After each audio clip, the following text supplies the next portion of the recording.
In a bed, the most fantastic things are hoped for and conceived. It's where you dream, it's where you scheme, and where you are deceived.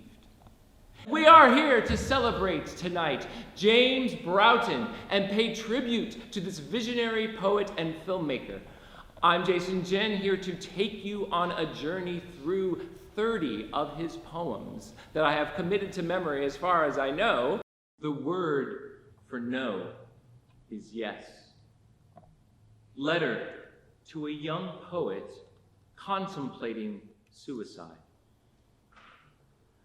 I know a boy whose heart startles, stirs, trembles, troubles, and tricks him, who leans over uncertain waters, questioning his reflection, whose long aching fills the night with ungraspable stars, who tethers his fawn at a sheltered bed of thistle and thorn, unleashes that fawn fitfully, fearful of what is not dream. I know a boy whose heart startles, stirs, and strangles him. But there is a place where, believe me, heart and mind meet. There is a place where the bloodstream and spirit embrace. There is a place where the marriage of fire and water liberates the event. In the realm of the fiercest oppositions, believe me, the word for no is yes. And the star and the fawn are one.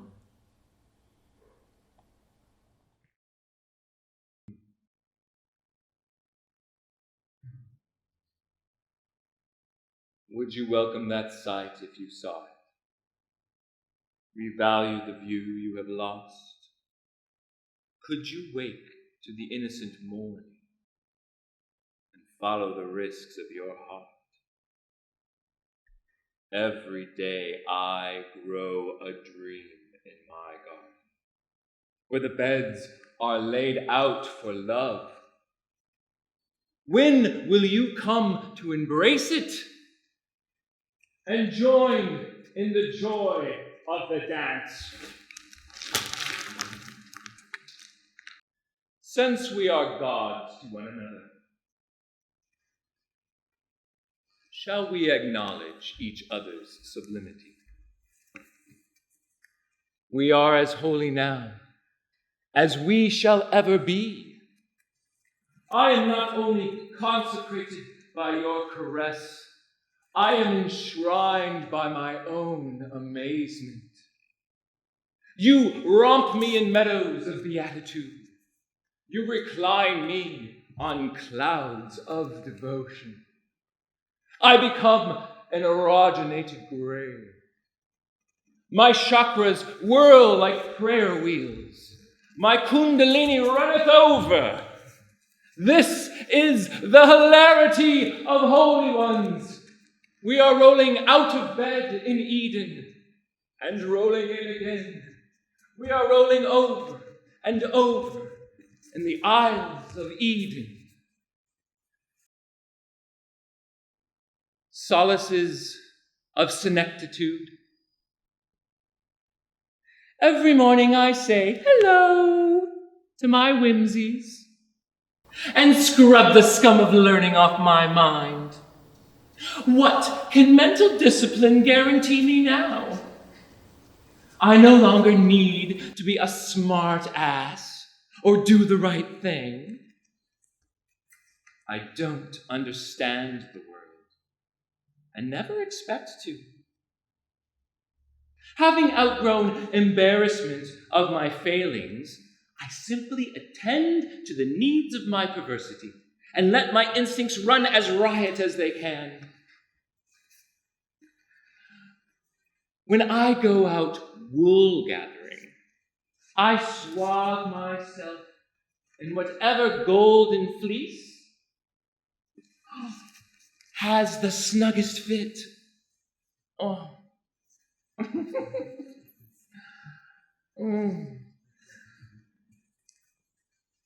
On the whole, I enjoy being harmoniously ding-a-lingy.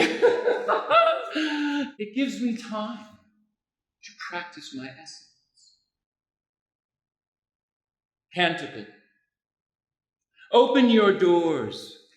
Open my windows. I dwell in you, and you dwell in me. We are a duplex of comradely miracles. We are a house as large as mankind. Those we have sat lovingly beside. Those we have ached for and laughed with. All those who have pierced us with joy become residents of our habitation. Who needs to have it explained? Who needs to have it defended? This is an alleluia of life. This is the humming of human song.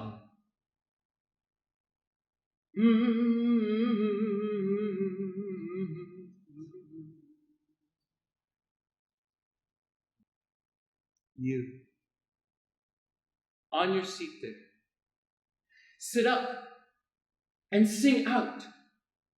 Sing out for Eros. Love is unbelievable, so it must be believed.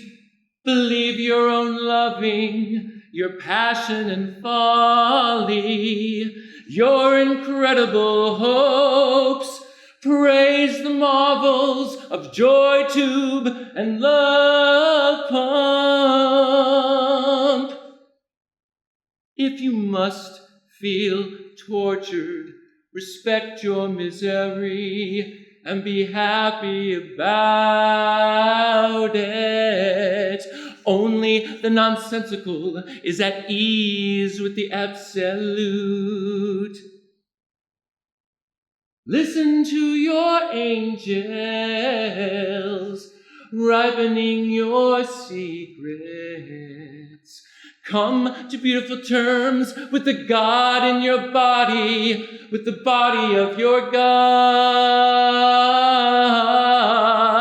Share flesh with each other. Wake love, make love, clasp hearts and exuberate.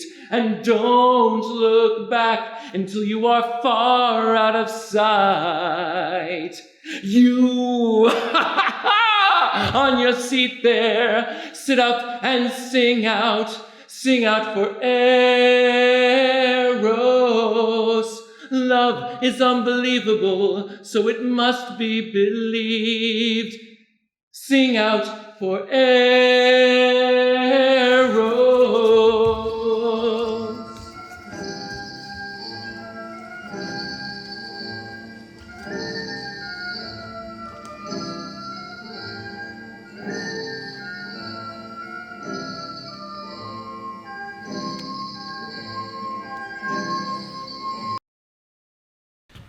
So now, here are a few haikus that he wrote for Alan Watts. Haikus for him were high cuckoos. I have no desire to move about, said the tree. I'm very attached to my roots. They keep cutting me off, said the whisker. But that will never stop me. You may have had some hard knocks, said the pebble, but I've been kicked around all my life. You always think I'm greener elsewhere, said the grass. Well, sometimes I am.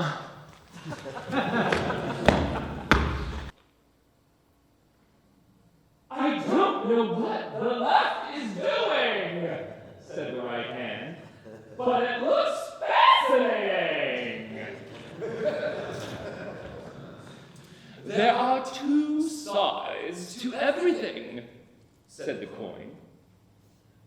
John is a saint, and John is a toilet. Any way you look at it, said the camera, that's the way it is. I have no meaning, said the film. I just unreel myself. I'm real good in a pinch, said the penis. I've gotten out of many a tight spot. I'd love a new outfit, said the attitude, but I can't get out of this old habit.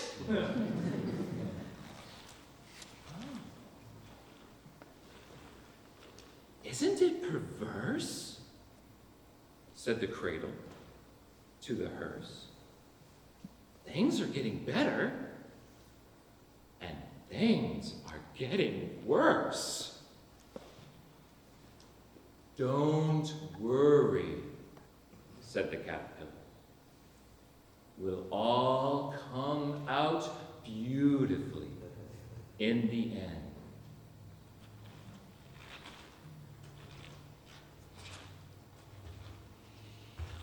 What matters? What matters, matters. But it doesn't. Some of the time, everything matters. Much of the time, nothing matters. In the long run, both everything and nothing matter a lot. Hermes, my Bacchus, my vintage tippler, I have drunk from the founts of your progeny. Desire has become my besotted addiction. I call all guzzlers in the vineyards of youth to swig juicy potions from one another. What convivial quaffs, what varietal flavors, such high cockalorum for the taste buds.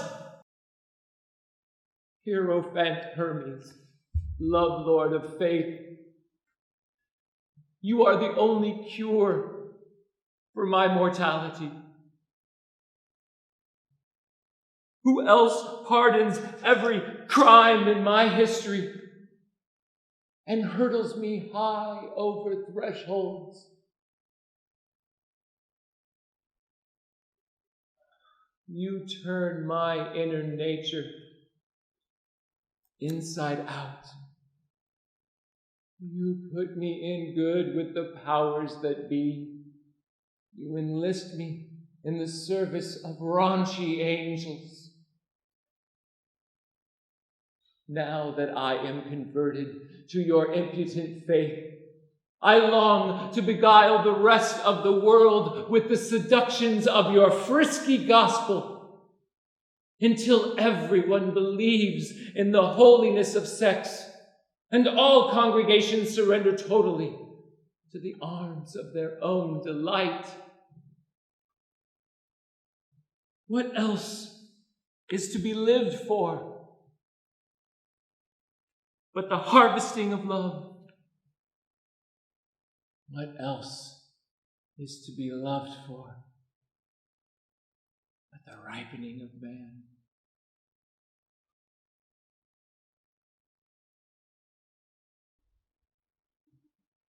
Restore the world to us as once it glowed before our captivity in the chills of guilt. Rekindle the purity of original sin. Bring us fresh heats from the testes of the gods to reawake the fire of our natural affections. Men were not meant to dwell in disaster, prisoners of shame, servants of belligerence. Men are born to love and be loved. Men are the disciples of heavenly fuckery. Hermes, relight our blithe birthright. Hermes, relight our blithe birthright. Hermes, relight our blithe birthright.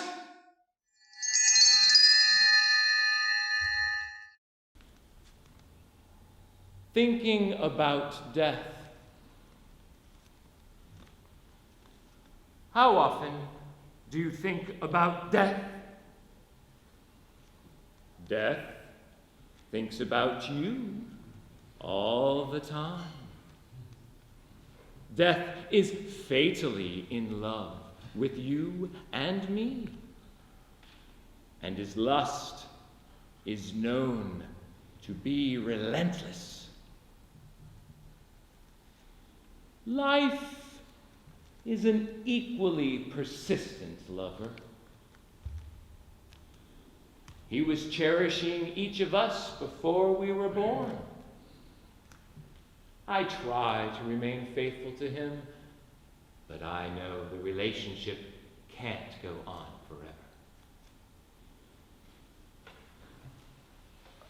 Life relishes my body heat, my heart beating, my blood, my semen, even my steamy notions. Death cherishes what is cool and mysterious in me.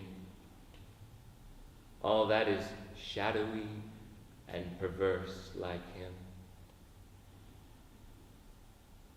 I like to imagine my rendezvous with death in a candlelit corner of an intimate cafe, where he will regale me with scandalous tales of misbehavior in other worlds.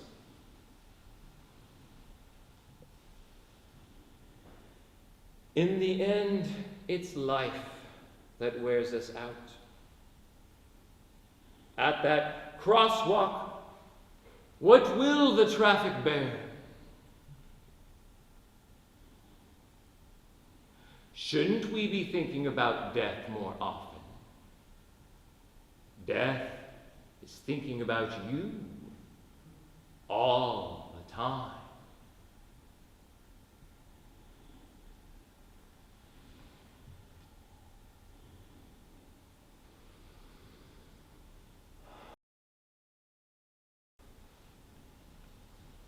When I saw him vanish into the weather of the world, I knew then and forever how hubbubs can harmonize. At the edge of the world, I met the invisible maestro, and the music of his dance keeps the singing in my days. And the music of his dance keeps the singing in my days. In the arms of a lover I lie in eternity, clutching the secret of holy excess.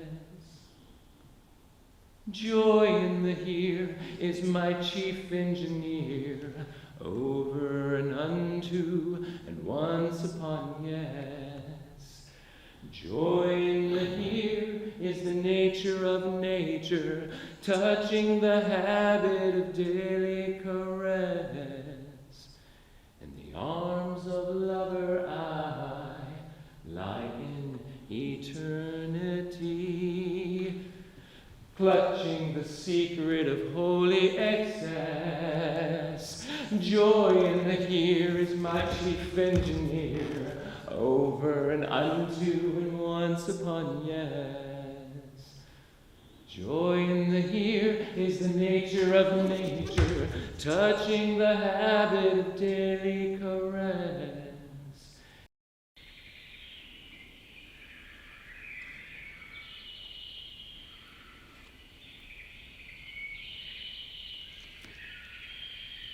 brothers of the singing void. Often my ears ring with the sound the stars make.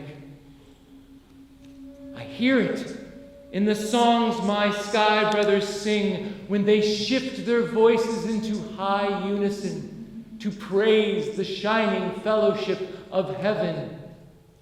Across the percussive silences of space, my brothers explore interstellar polyphony and compose obstreperous oratorios that stir old saints to dally forth in dance.